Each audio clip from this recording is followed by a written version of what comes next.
Discounted cash flow, DCF, is a method of valuing the company or asset by estimating its future cash flows and discounting them back to their present value.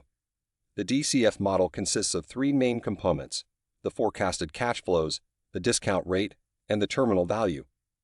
First, the forecasted cash flows are estimated by projecting the company's revenue, operating expenses, and capital expenditures for a certain period of time, typically 5 to 10 years. Next, the discount rate is applied to the forecasted cash flows to account for the time value of money and the risk involved in the investment. The discount rate is typically the cost of equity or the cost of capital for the company. Finally, the terminal value is calculated using a method such as the Gordon growth model, which estimates the value of the company's cash flows beyond the forecasting period.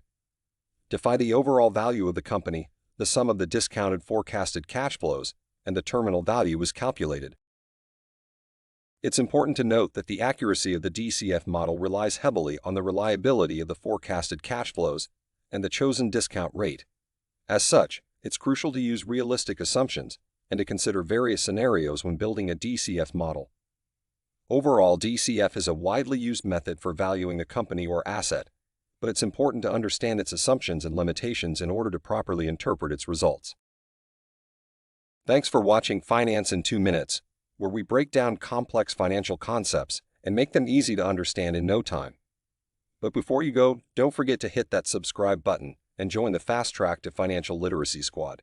Because let's be real, if you don't stay informed about your finances, you'll end up like the guy who thought investing in a miracle hair growth tonic was a good idea. See you in our next video.